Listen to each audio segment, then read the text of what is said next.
Alô, você do Brasil conservador. O presidente Bolsonaro chegou aí nos Estados Unidos para a Assembleia Geral da ONU, né? Uma reunião aí de cúpula, né? Dos chefes de estados, e será o primeiro a discursar, né? Então Bolsonaro já foi bem recebido lá nos Estados Unidos, né? Começando lá do aeroporto, e aquela turma de apoiadores dos patriotas fizeram presença lá, trazendo orgulho aí ao nosso país, a nossa bandeira nacional. Haja visto aí o verde e amarelo predominou lá no aeroporto lá dos Estados Unidos, que recebeu o presidente Bolsonaro. Bastante segurança, porque é um chefe de Estado que ele é assediado, né, por chefes de nações, por interesses no mundo inteiro. Haja visto o Brasil tem uma importância estratégica, não é? Tanto na alimentação do mundo, né, haja visto que é o celeiro do mundo, como na geopolítica mundial, né? Começando pela China. Os interesses são muito fortes aqui no Brasil, então um chefe de Estado que precisa de cuidados, né? Os patriotas o receberam, bastante apoiadores, vamos ver algumas imagens aí, né?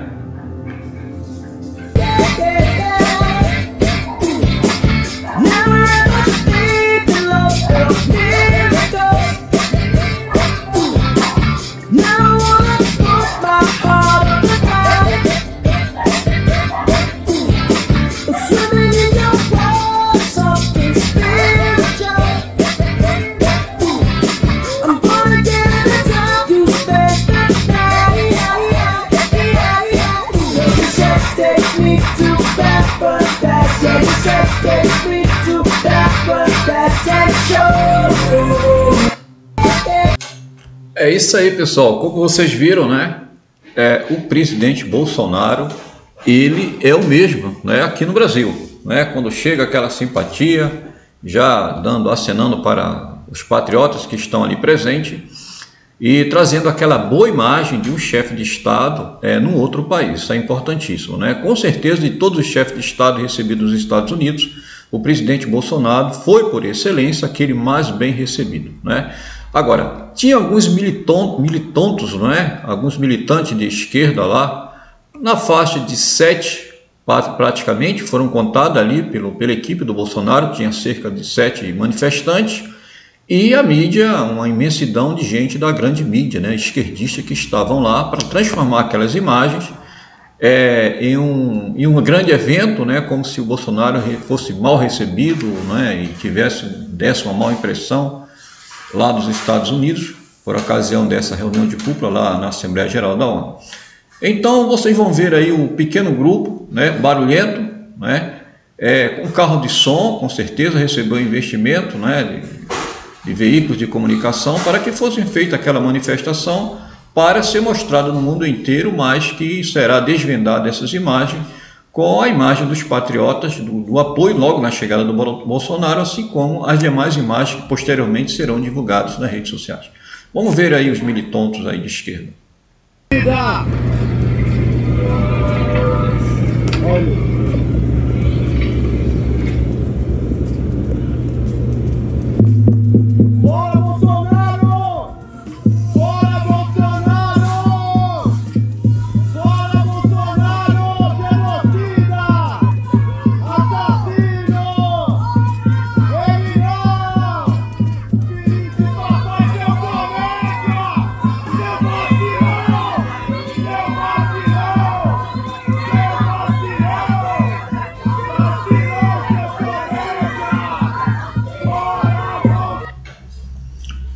Então é isso aí, pessoal. É uma oposição irracional, não é? Para quem mora no Brasil e acompanha o processo político do país, sabe muito bem quem realmente está fazendo mal à nossa nação, não é? Como, por exemplo, os ministros da Suprema Corte, não é? Quando eles desviam de função e transforma a Suprema Corte no escritório do crime, na criminalidade, não é? Soltando criminosos, perseguindo os conservadores, apoiadores do presidente, dando causa ganha, habeas corpus, para aqueles parlamentares que não ganharam, perderam as eleições.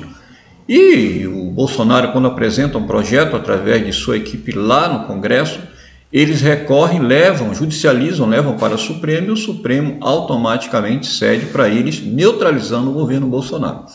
Mas os patriotas inteligentes, as famílias de bem, a classe produtiva do país sabem muito bem onde está o câncer no Brasil. Começa lá na Suprema Corte do país, preservando sempre a instituição, valendo salientar isso. Mas a composição da Suprema Corte constitui hoje o câncer do Brasil, né? Então, um protesto desse seria muito bem-vindo se fosse contra as atrocidades, né, as perseguições, por exemplo, do ministro Alexandre de Moraes, do Lewandowski, essa turma toda do Fachin, quando ele solta criminosos, quando ele proíbe a polícia militar de subir na comunidade para pegar os criminosos e prendê-los e cumprir a sua função institucional, que é essa, a polícia militar. Mas não, isso é tudo normal, é tudo aceitável para ele, porque é por uma causa. Afinal de contas, na Suprema Corte tem 7 ministros indicados pelo PT, né? Então é isso, pessoal, é o país que nós vivemos, né? Depois do dia 7 de setembro, criou-se aquela grande expectativa dos patriotas, né? Na realidade, a grande maioria esperava uma ação mais enérgica do presidente, inclusive eu esperava isso dele, e tomo a liberdade aqui para realçar essa minha opinião, né, de que o presidente Bolsonaro ele perdeu uma grande oportunidade, né? Essa opinião vai até contra muitos patriotas, muitas lideranças que acham que não, que ele tomou a medida correta, que ele foi calculista, que ele preservou efetivamente um dano maior para as pessoas mais simples, para as pessoas mais pobres, caso houvesse um choque entre os poderes, né, um rompimento. Mas, pessoal, eu vou tecer alguns comentários aqui que talvez seja considerado até um pouco radical, mas olha, o que nós precisamos de fato é um rompimento definitivo dos poderes, né? Porque esse rompimento ele já existe nas surdinas. Nós vivemos uma guerra fria, na realidade, em que se prevalece a vontade da corrupção do sistema, né, do establishment, né, e que nesta guerra fria só quem ganha são eles, né, as pessoas de bem desse país, né, o lado correto sai perdendo, né.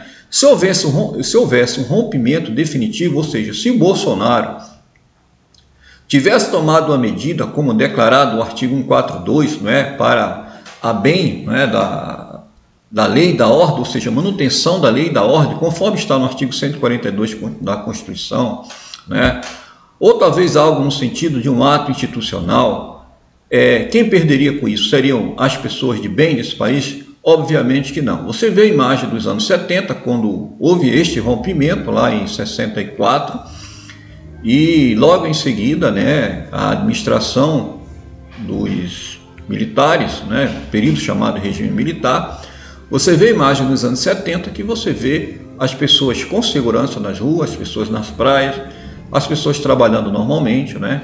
O Brasil deu um grande salto, né? A indústria de base que foi ali feita pelos militares, as grandes obras, né, que persistem até hoje, feita pelos governos militares, enfim, toda a estrutura econômica do país foi preparada, né? Aquilo que hoje o Tarcísio Gomes veio dar continuidade, parou quando os militares saíram ali em 84, 85 com o João Batista Figueiredo.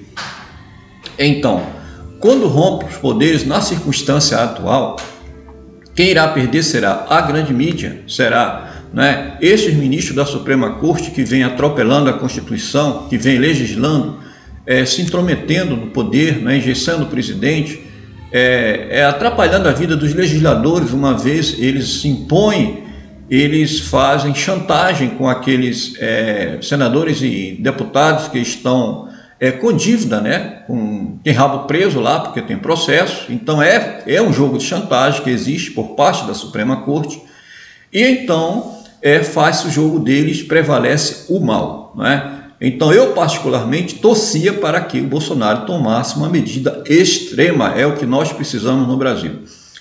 Pois bem, o Bolsonaro tomou sim essa medida, né, cautelosa, né, soltando uma nota aí, né, uma espécie de acordo, um acordo informal com outros poderes, e isso incluía a questão lá da Raposa do Sol, né, por causa das delimitações, né, como é que se diz? Das delimitações das reservas indígenas, não é? Incluía também a não mais intromissão dos poderes entre si, ou seja, cada um se meteria no seu quadrado, não é? e outras coisas mais aí, né? O Bolsonaro também falou que não iria mais cumprir ordem do Alexandre de Moraes. Então surgiu muitas versões, surgiu versão que o ministro Supremo saiu na mala do carro, fugiu, foi para outro país aí para não ser preso, né? Porque eles estavam preocupados. Muitas pessoas supervalorizando a tomada de decisão do presidente. Pois bem, agora vamos aos fatos. O que é que aconteceu após o 7 de setembro? Não é? Tudo continua a mesma coisa. Não é? Mais patriotas estão recebendo ordens de busca e apreensão, sendo presos, jornalistas inclusive. Na verdade, o Alexandre de Moraes, a única pessoa que ele soltou foi o Oswaldo Eustáquio, não é? Inclusive passou as informações do processo do inquérito da fake news para o pessoal da CPI, né, da CPI da Covid, né, para eles se alicerçarem mais em provas contra o governo Bolsonaro. Não é? Tudo continua a mesma coisa, as perseguições, não é? Muitos governadores aí cada vez mais restringindo aí o direito de ir e vir da população, o governador Dória cada vez mais ousado, né, criando investidas, não é? E retórica contra a presidência, né? A grande mídia continua rechaçando aí os patriotas, chamados de atos antidemocráticos, né? Aquele ato lá do dia 7 de setembro, não é? Que não houve nenhum indício de violência, tudo pacificamente, ordeiramente, de acordo com o artigo 5º da Constituição. Então, tudo continua a mesma coisa, né? Ou seja, os planos maquiavélicos da esquerda continuaram, né? Estão a pleno vapor. E nós perdemos com isso, porque nós íamos no ritmo, né? Muitos patriotas desanimaram, os caminhoneiros que têm o poder de parar o país, né? E poderia, né, fazer uma pressão muito grande nos empresários, os empresários, por sua vez, fariam no Congresso Nacional, no ministro da Suprema Corte, porque se eles parassem o país ia travar a economia, isso iria gerar problema, inclusive, para o nosso principal parceiro comercial, que é a China. Ora, o que iria acontecer? A China é o nosso maior consumidor de carne bovina, de soja.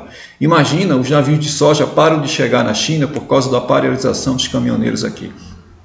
Não é? Os pobres, as pessoas mais vulneráveis iriam passar por dificuldades, sim, mas seria por um bem maior. Afinal de contas, as pessoas de bem desse país já estão sofrendo há muito tempo, né? Então sofreríamos um pouco mais por um bem maior, que é a nossa liberdade. Seria assim, os fins justificariam os meios, né? Em pouco tempo, né, nós recuperaríamos o prejuízo e ganharíamos de volta a nossa liberdade. Então é pensar a longo prazo, é pensar grande, não é? Quando você faz o rompimento dos poderes num momento como este.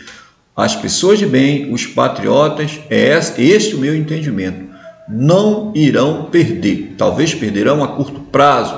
Quem vai perder são os agentes maléficos que têm destruído, não é, os sonhos de muitos brasileiros. Ministros da Suprema Corte iriam perder, a grande mídia iria perder e a justiça do país iria prevalecer depois de todo esse contexto. Não existe liberdade sem conflito, sem dificuldades, sem privações. Talvez o presidente Bolsonaro ele não quis submeter a população a este arroxo, a esse desconforto, mas desconforto este que iria trazer posteriormente uma grande vitória, a emancipação do nosso país, a nossa independência.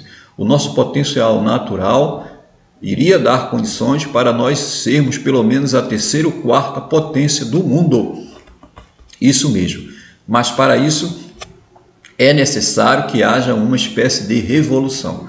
E esta revolução seria feita a partir do dia 7 de setembro, com uma tomada de decisão mais enérgica do presidente Bolsonaro, que perdeu mais uma vez a oportunidade, não é, de reforçar, não é, a sua autoridade enquanto chefe supremo das Forças Armadas, enquanto chefe de Estado, enquanto chefe de nação, que está preocupado com o projeto de nação.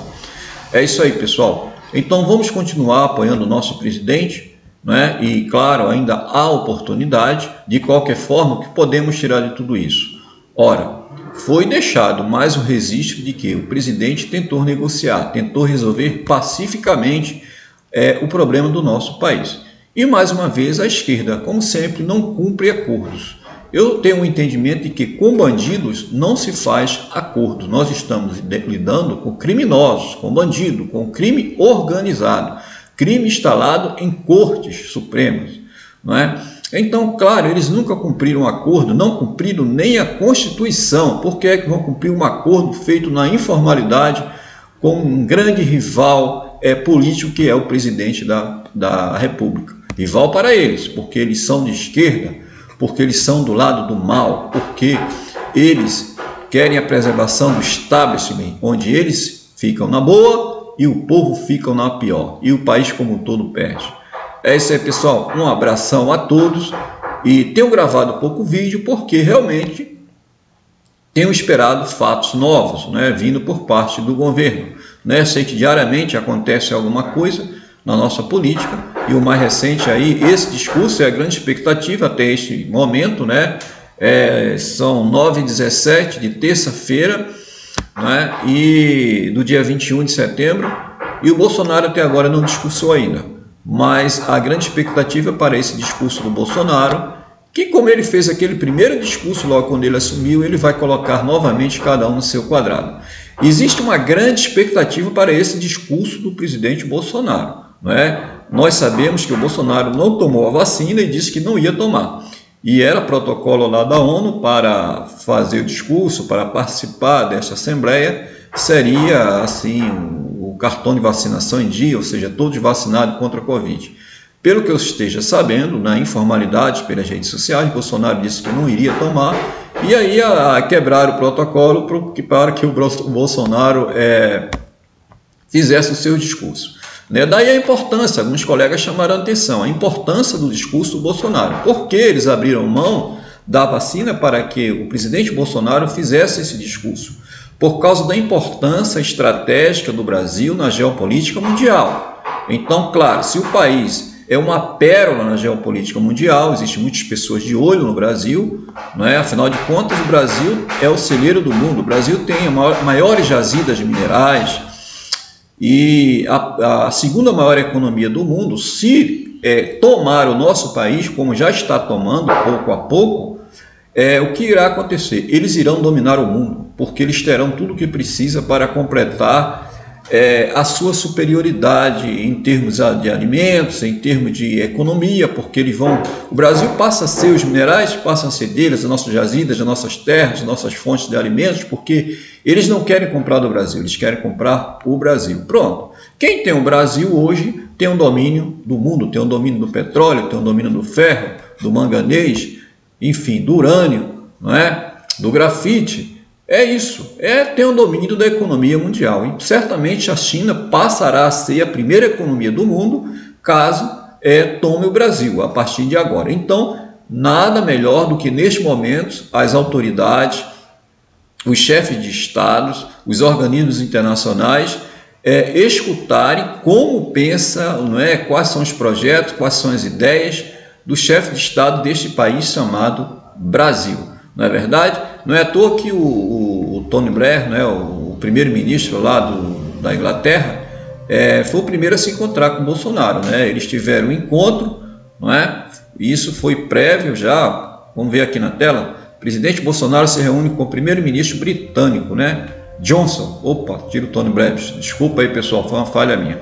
Então Boris Johnson, né, conversaram sobre relações comerciais entre os dois países.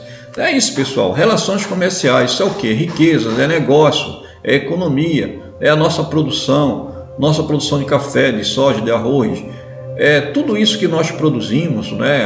As aeronaves aí, tipo Tucano aí.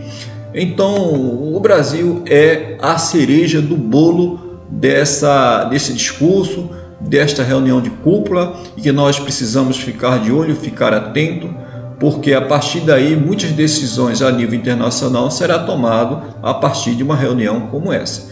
Então o presidente Bolsonaro com certeza não vai decepcionar, ele terá a mesma ousadia e a mesma coragem que teve no seu primeiro discurso, né, lá em meados de 2019. Então cabe a nós aí ficarmos atentos e retransmitirmos essas mensagens, porque a grande mídia vai simplesmente tentar pega isso, moldar de acordo com os seus modus operandi, né, o seu entendimento, e vai tentar levar isso para a grande massa da população, que não se preocupa muito com política e serve de massa de manobra. Cabe a nós patriotas, pegarmos essas informações, todos os acordos que serão feitos lá, além do seu discurso, né, seus encontros, tudo que acontecerá lá nos bastidores, né, os seus encontros com os patriotas, suas conversas, suas entrevistas, e mostrar isso através de nossos canais, para que a população brasileira tenha uma imagem contextualizada do que realmente está acontecendo no nosso país e com o nosso presidente da República. Valeu, pessoal, agradeço a todos, Deus abençoe e muitíssimo obrigado. Se inscreva no canal, dê uma força ao canal para que nós possamos crescer juntos. Valeu!